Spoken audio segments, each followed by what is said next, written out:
যেমন তাকে দেখি পর্ব ৬৭। এ এক দৈব মাধুর্যের সমাবেশ, স্বর্গ সুষমার প্রদর্শনী। যে দেখেছে সেই জেনেছে, নয়নও মজেছে, মনও মজেছে। এ সেই সর্ব মধুময় সর্বাঙ্গ সুন্দর, সর্ব অঙ্গ যার সুন্দর, সুন্দর যার প্রতিটি প্রত্যঙ্গ। যজ্ঞসূত্র ধারণ করে ভিক্ষার্থী হল অনুকূলচন্দ্র।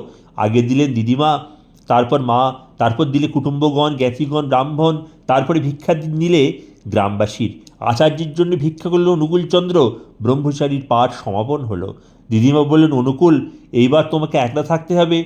অব্রাহ্মণের মুখ দেখতে পাবে না, মেয়ে ছেলের দিকে তাকাতে পারবে না, ব্রহ্মচর্য নিয়ে এসেছে, বুঝলে? তাই নাকি? সঙ্গে সঙ্গে পাড়ার মেয়েদের বলে দিল, ওগো, তোমরা এখন আমার সামনে থেকো না, মুখ দেখে ফেলি যদি। ওই বারান্দায় গিয়ে বসো। আর দেখো, সকালে পদ্মার ঘাটে চান করাতে নিয়ে যাবে দিদিমা। যদি দেখা করতে চাও তো ওইখানে যেও, ওই পথের পাশে বুড়ো নিমতলায় দাঁড়িয়েও দেখা হবে। শুনলি মনো তোর ছেলের কথা? কৃষ্ণসুন্দরী নাতির আক্কেল দেখে অবাক। বললেন, নারীর মুখ দেখতে পারবি নে, শুদ্ধরের মুখ দেখতে পারবি নে। তোর পৈতে হলো সাবিত্রী মন্ত্র পেলি তো? শোন তোর ছেলের কথা একবার।